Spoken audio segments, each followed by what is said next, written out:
Learn more, discover.com/credit scorecard. Limitations apply.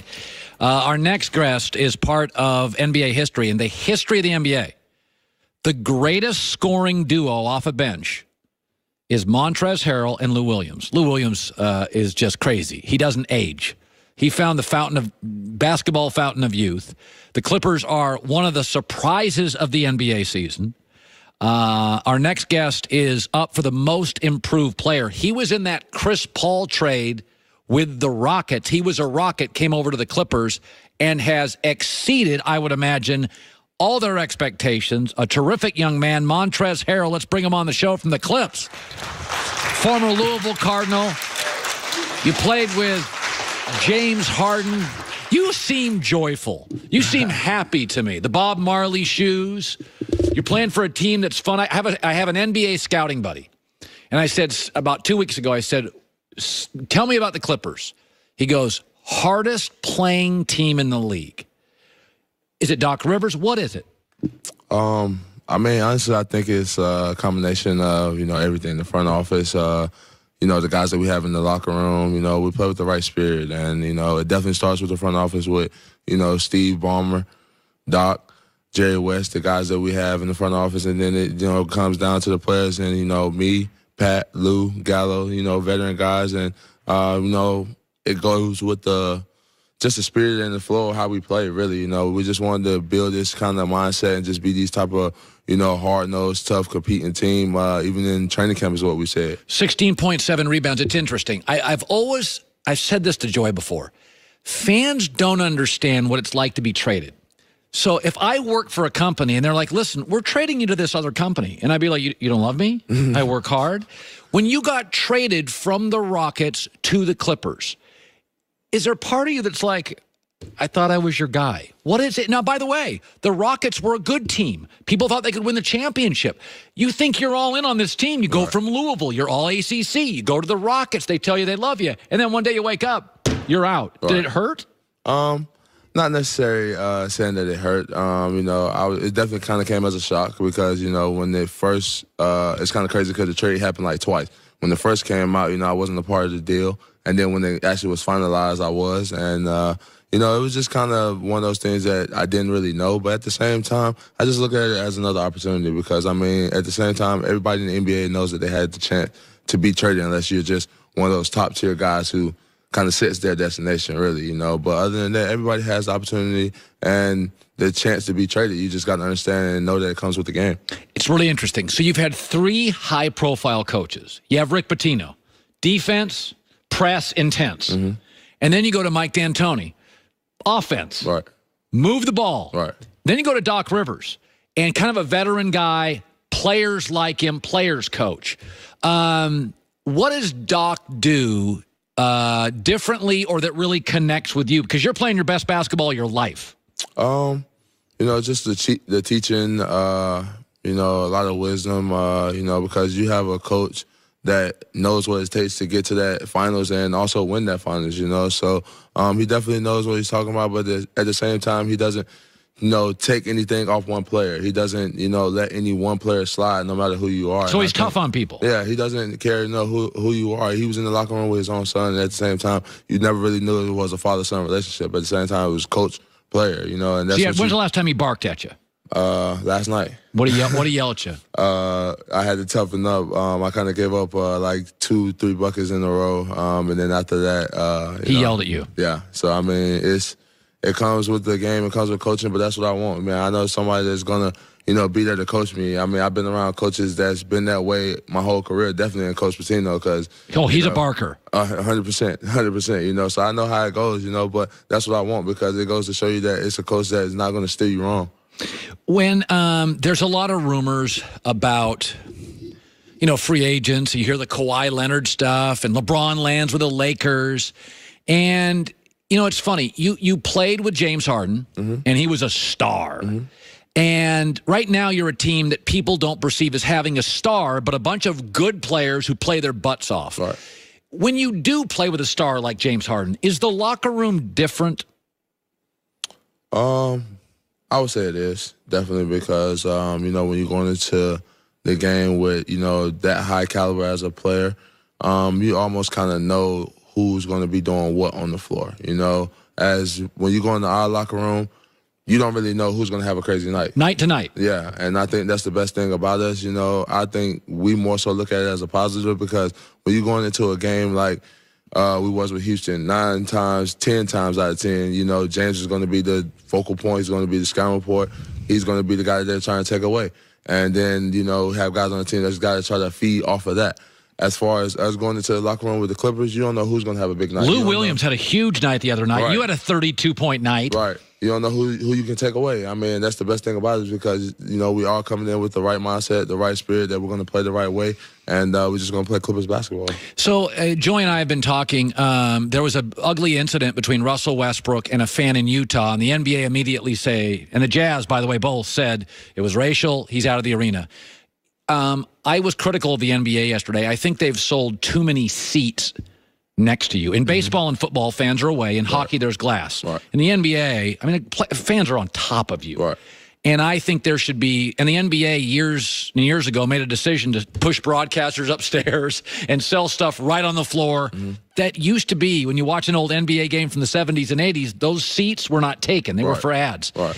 Do you think sometimes fans are too close? You hear heckling all the time. Are you ever uncomfortable with things that are said to you? I definitely am. You know, Russell Westbrook is not the only player who's definitely been in the incident out there. I've been in one myself this year. When a fan said inappropriate stuff? Yes, and then, you know, to the point where he even went as far as to kind of like try to spit on me, and that's where, you know, I ended up in the stands and that altercation came about, you know, because at the same time, man, you got to understand it's a privilege. I mean, the game is already over, so all the talking and jawing, like, you know, let it go, man. We're on the way back to our locker room, but when you physically do something to a player or you go beyond the lines of, you know, bringing a loved one into somebody's family, like, you got to understand these are privileges for these guys to be sitting in these seats. So at the same time, when you're talking and trying to get at guys and say different things to get under their skin, at the same time, you got to understand we're grown men, we're adults at the same time. Our job is the game of basketball, but at the same time, we have a life outside of basketball. That's what I'm saying. By the way, have you ever gotten into little sparring matches with the fans that are funny? Right. Have there ever been times where fans go back at you? Yeah. I mean, it's not always things that are negative or, you know, things that are just trying to, you know, just take away from things that don't got anything to do with the game. You know, there's definitely some fans out there that you can laugh and joke with and go back and forth with. So it's not always bad, but it has been some bad incidents. Okay, so you have a chance to win the most improved player, and you and Lou Williams are potentially going to break an NBA record, the best duo off a bench. Now, for a lot of guys, you started in high school, you started in AU, you started in college. Is it different starting a game on a bench? Does it bother you to some degree that you're a 17-7 guy and you're coming off the bench? Would you rather start? Well, I mean, the craziest thing is I haven't been one of those guys who's always starting, you know. So, really? Yeah, even in high school, was the last time I probably did starting. Wow. Yeah, I didn't really start until my Louisville career to late on, probably like my sophomore year, and then I started my junior year. But I wasn't always starting. And you're underappreciated.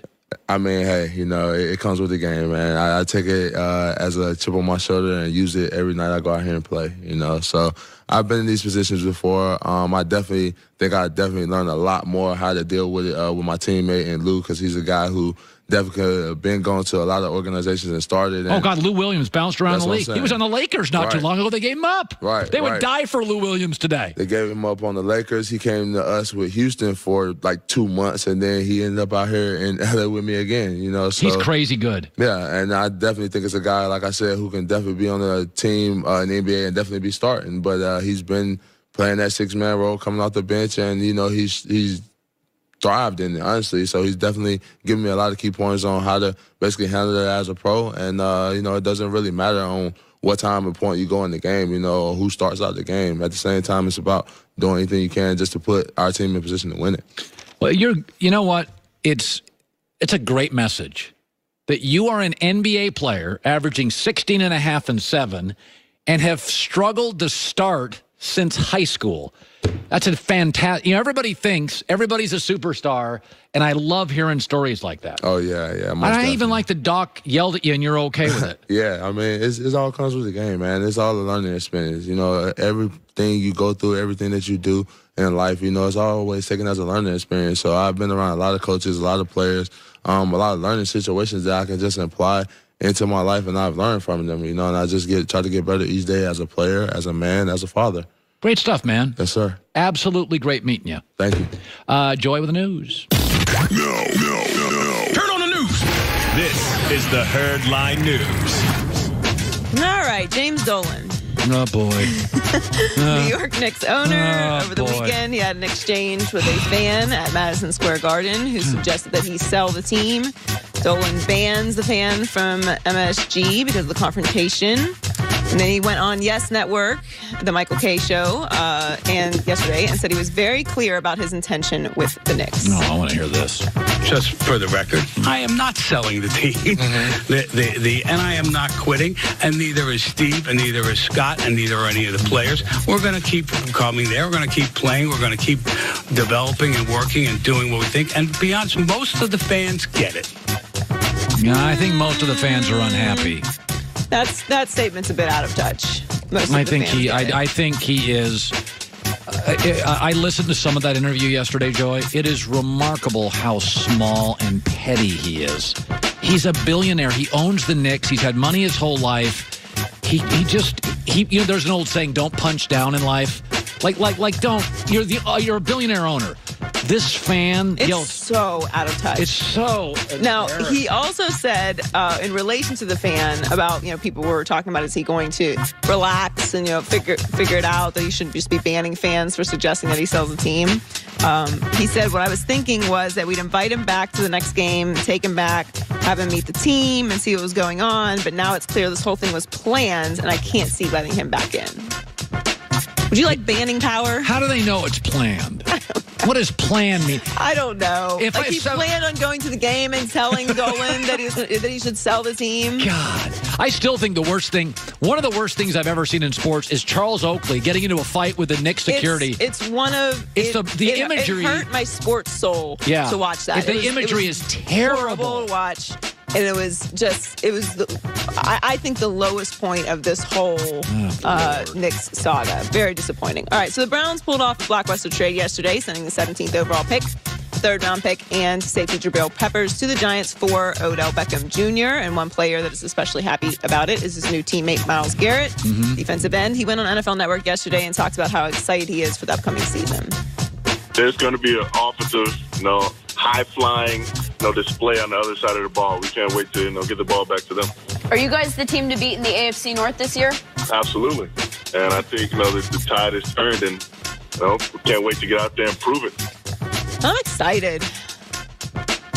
Yeah, no, so am I. I think it's going to be, I know Browns fans think that Colin hates Baker Mayfield. And I watched that every the two game of us last are year. Rooting against the Browns. I usually am rooting against the Browns, but I like Baker, and I said he should have been starting from week one. Listen, last year. I love the NFL. The Cleveland Browns were the most unwatchable franchise 2 years ago in the NFL. And now they are absolute must-watch every single week. Okay, and by the way, the Jets 2 years ago were the most unwatchable team. Now I get Darnold, C.J. Mosley, Le'Veon Bell. So you're taking bad franchises and making them fascinating. Well, it's exactly what we said whenever everyone was freaking out about what we were saying about the Browns. Duds are not good for anyone in the business. Yeah. It's no good to have a team that you just can't talk about because they are so unwatchable and terrible. That's one of the NBA's problems right now. There's about 11 teams. 7 appear to be tanking. Even the Lakers with LeBron James unwatchable. It's like, what are we supposed to say? I was last night at a restaurant. You can only say they're bad and there's no hope for so long before it's like, what's next? I was at a restaurant last night in Los Angeles. Lakers-Bulls game was on. Nobody was watching. With LeBron James having a very good night. That's a problem for leagues. It's a hopeless season. Yep.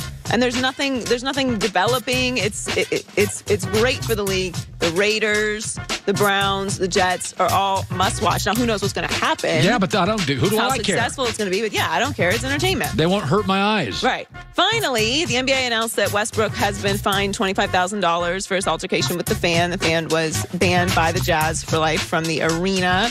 Well, Donovan Mitchell plays for the Jazz. He released this statement supporting Westbrook and the Jazz's decision. Good kid. He said, I am personally hurt by the incident at the game on March 11th. As a black man living in a community I love and playing on a team that gives me the opportunity to live my dreams, this incident hits close to home. Racism and hate speech hurts us all. This is not the first time something like this has happened in our arena.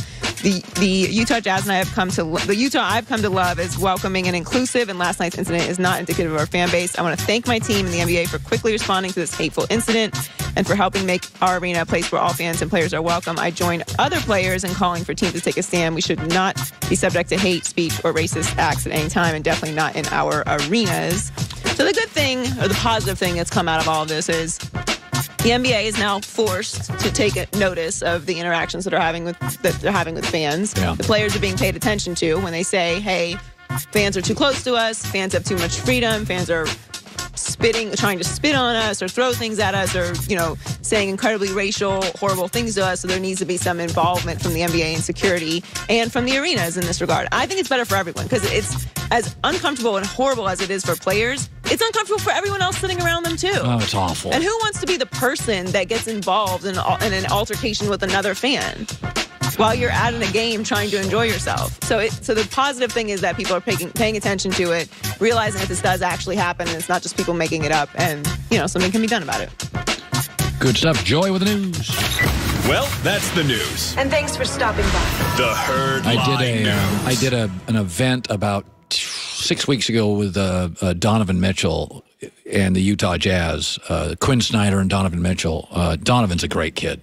I mean, you talk about a joyful person. He's a really special kid. He's another one that played at Louisville like Montrez and wasn't a scorer. Yeah, he's funny. He's like, I got on the floor with Rick Pitino because I was willing to play defense. He was like, I didn't become a scorer until the end of my Louisville career. So for all you kids out there and you dads that think it's all about starting and getting your points, and it's like, it's not. Like, you want to get on the floor. You develop as an overall player. You develop. Like, a lot of kids are late bloomers. And Donovan was telling me, he's like, he goes, I wasn't really a scorer at the AAU level or at Louisville to begin with. He goes, I'm now in the NBA. You've got to be able to score because that's the sport. Kyler Murray just finished his pro day. We will check in with Joel Klatt. I will ask pointed questions. I don't want any fluff on this show. I want a critical assessment of what we saw with barely 200-pound Kyler Murray. Joel Klatt will be joining us from the pro day coming up. When it comes to costly car repairs, nobody wants them. That's why a lot of people buy new cars, and that's why everybody else should make sure they have a warranty. And if yours expires, then get on it with CarShield.com, an extended vehicle warranty. Okay? They make the process of fixing your car really easy. They'll give you a rental car for free. They'll let you pick the mechanic. You take it there. Then they'll reimburse the mechanic. If there's any roadside assistance you need, if you have CarShield, if you ever have a problem with your car, they're available 24/7. Your car breaks down, you have CarShield, they come and pick it up, take you, you're good, then you get a rental car for free. $2 billion. $2 billion have been paid out in claims from this Midwest-based company. So save yourself potentially hundreds or thousands on a shocking and alarmingly high car repair by going to carshield.com and putting in the code HERD. That's 10% off. Or call 800-CAR-6000, 800-CAR-6000, and mention the code HERD. Carshield.com, a deductible may apply.